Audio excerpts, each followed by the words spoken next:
नमस्कार दोस्तों।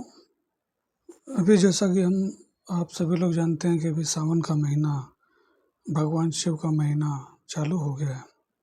ये कोई आम महीना नहीं है। जब धरती तपन से थक जाती है, जब पेड़ पौधे गर्मियों की वजह से झुलस जाते हैं, तब आकाश अपने गर्भ से वर्षा की अमृत वर्षा बरसाता है। और जब ये बूंदें धरती पर पड़ती हैं तो केवल खेत नहीं, दिल भी भीग जाते हैं। यह समय श्रावण मास, जैसे हम प्यार से सावन महीना भी कहते हैं। श्रावण एक ऐसा महीना है जो केवल मौसम नहीं है, एक भाव है। जो लोग भगवान शिव से, शैव संप्रदाय से जुड़े हुए हैं, ये महीना उनके लिए बहुत ही महत्वपूर्ण है। शिव भक्तों के लिए सावन महीना कोई साधारण समय नहीं होता है। यह है वह पावन काल जब स्वयं देवों के देव महादेव अपने भक्तों के समीप आते हैं। पुराणों में कहा गया है कि समुद्र मंथन के समय जब विष निकला, तब महादेव ने वह कालकूट विष अपने कंठ में धारण किया। तभी से उन्हें नीलकंठ महादेव कहा जाने लगा है। इस अग्नि समन विष को शीतलता देने के लिए देवताओं ने उन्हें जल अर्पित किया, और यह परंपरा सावन में शिवलिंग पर जल अर्पण में आज भी निभाई जाती है। हर सोमवार को लाखों शिव भक्त, लाखों, जिनकी कोई गिनती नहीं है, लाखों शिव भक्त अपने आराध्य देव महादेव को जल चढ़ाने के लिए मंदिरों में जाते हैं, भगवान शिव की पूजा करते हैं ताकि वो उनके और समीप जा सकें। आपको पता ही होगा कि उत्तर भारत में सावन के महीने में कांवड़ यात्रा का कितना महत्व है।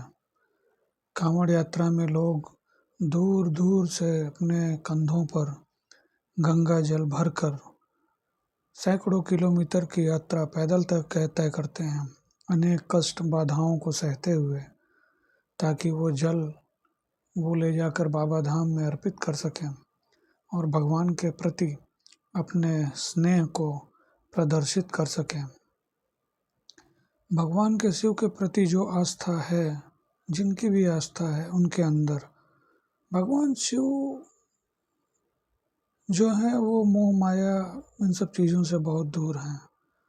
अगर शिव को प्राप्त करना है तो शिव जैसा बनना पड़ेगा। जो भी भक्त भगवान शिव की पूजा करते हैं किसी भी स्वार्थवश कि मुझे धन दिला दो, दौलत दिला दो, वो व्यर्थ है। भगवान शिव तो वो हैं जिन्होंने सब कुछ छोड़ के और शमशान में अपनी धुनी रमाते हैं। शिव की प्राप्ति करनी है तो शमशान ही उनका जगह है। कभी आपके पास वक्त हो तो समय निकालिए, काशी जाइए।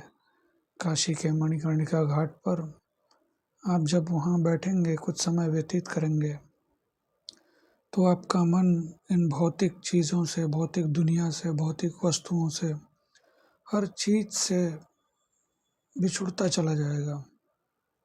क्योंकि जो व्यक्ति भौतिकवाद में घिरा हुआ है, उसके लिए भगवान शिव को प्राप्त कर पाना बहुत ही मुश्किल है, बहुत मुश्किल है। भगवान शिव ने तो सब कुछ त्याग दिया, उनके पास क्या है? बड़े भोले हैं, उनको बहुत सुख वैभव कुछ भी नहीं चाहिए, बस आपका मन में भाव होना चाहिए, वो आपसे प्रसन्न हो जाएंगे।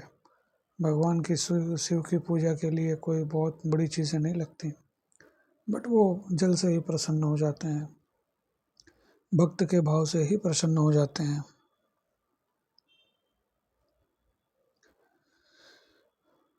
श्रावण हमें सिखाता है कि जीवन में संयम जरूरी है।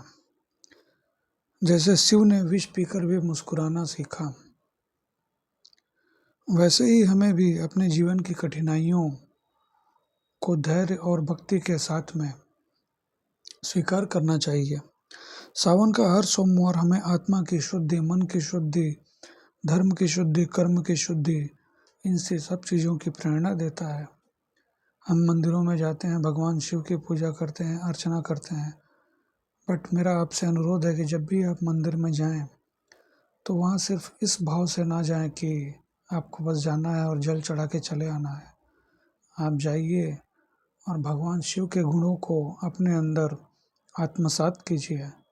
बिना उसके तो फिर मंदिर जाना आपका व्यर्थ है। अगर आप शिव के गुणों को आत्मसात नहीं कर पा रहे हैं तो बस मंदिर जाके आपका कोई भी उद्धार नहीं होने वाला है भक्तों।